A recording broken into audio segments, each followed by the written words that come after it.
All right, well, it's that time of year again when bankers tell us how much money they just have to take in bonuses for their talent. According to Wall Street Journal, the big banks and financial firms are about to shell out $144 billion in bonuses to their employees.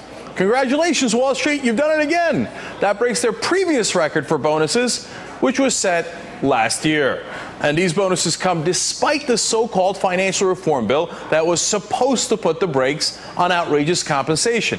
And despite the fact that we just suffered the so-called Great Recession and the economy is still in massive trouble. So how are bankers continuing to make all this money as the rest of us suffer in this economy?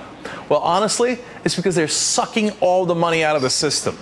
The genius idea of the Bush and Obama administrations was that we should give trillions of dollars to the banks and hope that they do the right thing. Does it look like they're lending into the small businesses? No. Does it look like it's trickling down to you?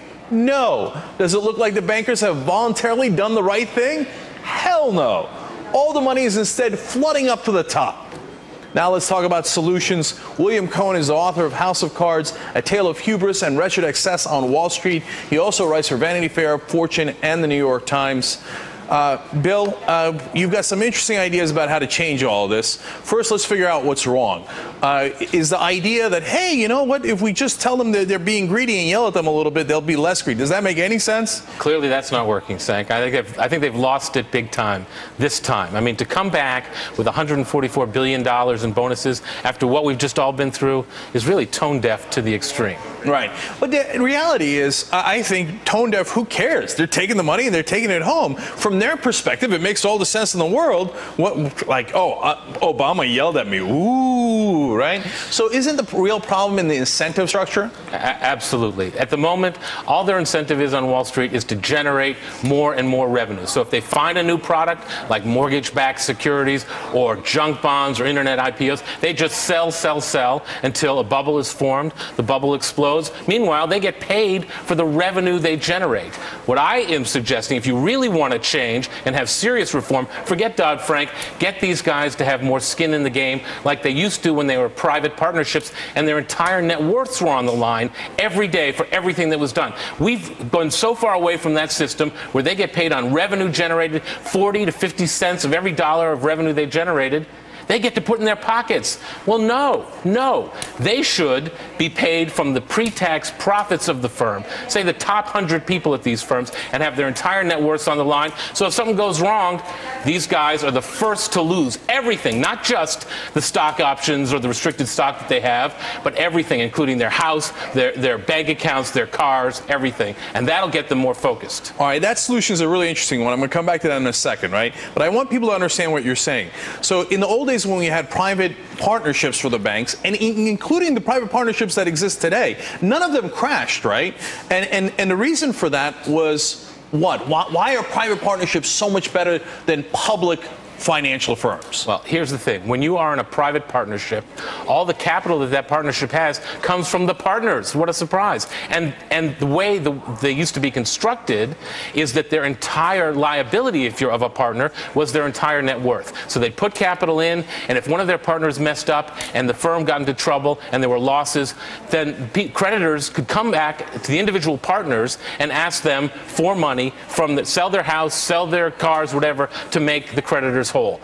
When they went public, all that risk was put on shareholders and creditors, and the incentive system on Wall Street changed completely. That began happening in 1970 and was a march to public ownership from then to 2010 to where we are now. See, even if they didn't screw the taxpayers, which they eventually did, right?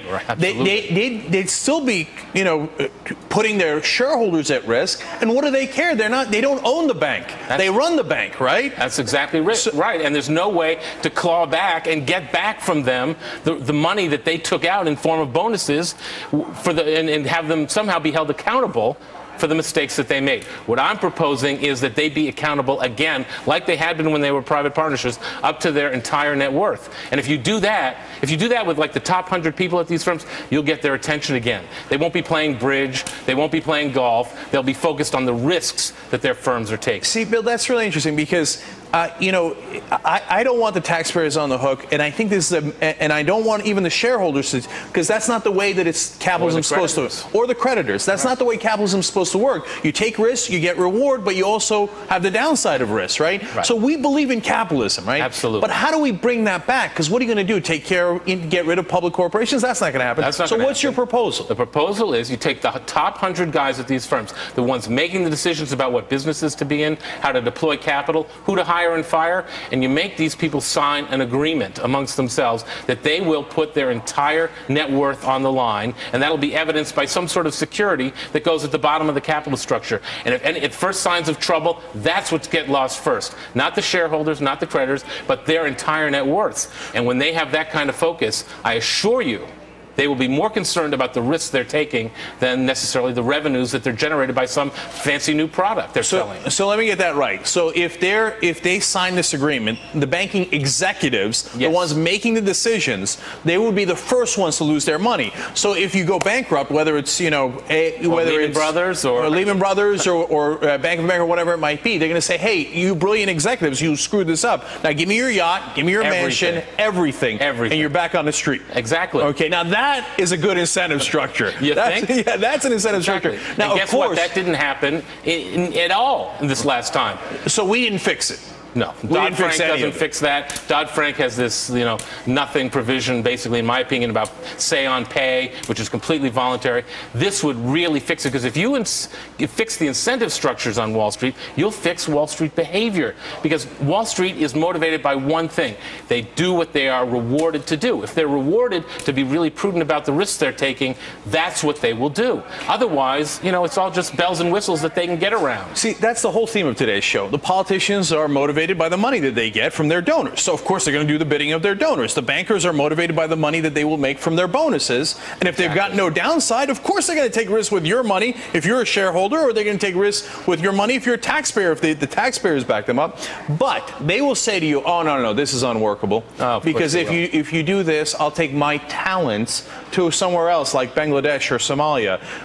Okay. Now, I'm a little dismissive, as you can tell. But is that a real problem that they would go abroad? No, I don't think so. As we started the whole discussion with $144 billion in bonuses about to be paid out this year, no business on the face of the earth pays out a greater percentage of their compensation to the employees as they do on Wall Street. They get paid way too much. I know this for a fact. I was there for 17 years. I know how the system works. They get paid way too much to generate revenue. If you cut that down, it would be so simple. Cut down the amount that they pay, make sure that these top 100 guys have real skin in the game, everything they own, and you will see real reform. Forget Dodd-Frank, forget Basel III. These guys will do what they're rewarded to do, which is to be sensitive about the risks they're taking. And none of that exists now. And so if we were to try to go fix it, is there another way to do this? In other words, to empower the shareholders, again, to go back to capitalism and say, hey, you know what? Shareholders, they own the company, right? So should they have more of a say in executive compensation and maybe even passing internal rules like the ones you're suggesting? Look, I think that Wall Street should do this on its own, because it's really good. We talk about good government. This is good business sense. If you can assure the people who are investing in your company or the people you're doing business in that you have more skin in the game than they can ever imagine, I think that would be good for business. But we know how Wall Street works. They don't do anything on their own. They don't do it until they're forced to do it. I suggest we get the SEC, who is writing the regulations, to do this. Or if the SEC won't do it, get Congress to do it. Or the shareholders absolutely should demand this. But right, and Congress needs to pass a law empowering shareholders, because right now, even with the reform bill, they have comically low power, and they're the ones that own the company. I couldn't agree with you more. All right. William Cohan, great guest. Thank you so much for joining us. Really appreciate it.